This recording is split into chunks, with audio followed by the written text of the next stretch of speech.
నమస్కారం అండి. Grand kitchen స్వాగతం.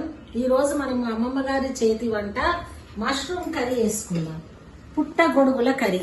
పుట్టగొడుగులు అంటే పుట్టగొడుగులు ఇట్లా ఉండే షేప్ కాదు, ఇది ఫ్లవర్స్ లాగా మన పువ్వు. పుట్టగొడుగుల పువ్వు ఇది. మనం దీన్ని ఏం చేసినామంటే ఉడకబెట్టినాం, పువ్వులాగా వచ్చింది ఇది. ఇది వేరే టైపు. మనం ఇంతకుముందు చేసింది పుట్టగొడుగుల ఫ్రై, అది. ఇదేమో ఫ్లవర్. ఫ్లవర్ ఇలా పువ్వు అన్నమాట. ఇది ఇలా పువ్వు, పుట్టగొడుగుల పువ్వులు. ఇలా పువ్వు వచ్చింది. ఈ పువ్వుతో మనం కూర వండుకుందాం. చూడండి, ఇలా రేకులు ఇవి. దీంతో మనం ఇలా వండుకుందాం. మొట్టమొదట ఈ పుట్టగొడుగుల పువ్వుని ఉడకబెట్టుకొని పెట్టుకొని దీంట్లో గిన్నె పెట్టుకొని కొంచెం నూనె వేసుకుందాం. నూనె వేసుకొని ఇందులో మనం టమాటా, ఉల్లిగడ్డ వేస్తే గ్రైండింగ్ మిక్చర్ వేసుకుందాం. దీంట్లో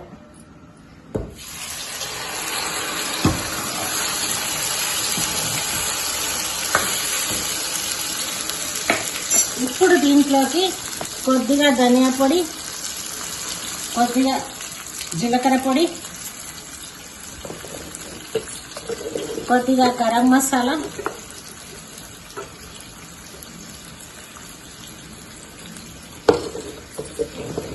ఉప్పు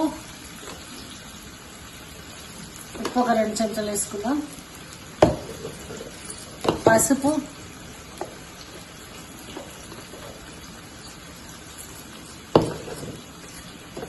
అల్లం ఎల్లిగడ్డ 1 చెంచా, కారపొడి 2 చెంచాలు, అట్లాగే మిరియాల పొడి సగం చెంచా. ఇప్పుడు దీన్ని ఇలా మనం కలుపుకుందాం.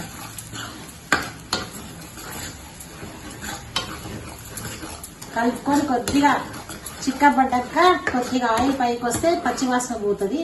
కొంచెం మరిగిన తర్వాత అప్పుడు మనం పుట్టగొడుగు వేస్తాం. ఇప్పుడు మనం పచ్చి బఠానీ, కొద్దిగా కొత్తిమీర వేసుకుందాం. పచ్చి బఠానీ, కొత్తిమీర.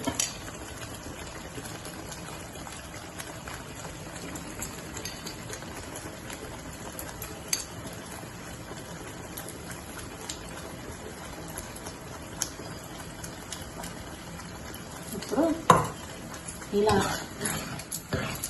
కలుపుకున్నాం. ఇప్పుడు పచ్చివాసన పోయింది. ఇప్పుడు చిక్కగా అయింది చూడండి. ఇప్పుడు దీంట్లో మనం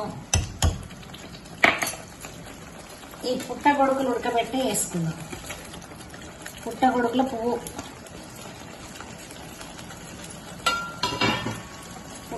పువ్వులు వేసుకుందాం.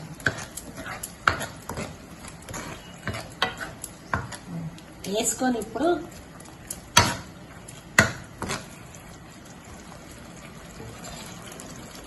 ఇందులో మనం కొన్ని నీళ్ళు పోసుకుందాం.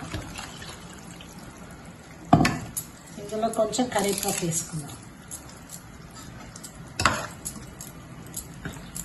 ఇప్పుడు ఇది మరగనివ్వాలి. మరిగినాక అయిపోయినట్టు. ఇప్పుడు ఈ పుట్టగొడుగుల పువ్వు కూర రెడీ అయిపోయిందండి. దీనికి ఫ్రైడ్ రైస్కి బాగుంటుంది, ఫ్రైడ్ రైస్కు, చపాతీకి, అన్నిటికి బాగుంటుంది. మీకు నచ్చితే మరి లైక్ చేయండి, సబ్స్క్రైబ్ చేయండి, షేర్ చేయండి, తిని చూడండి, చేసి చూడండి. Thank you.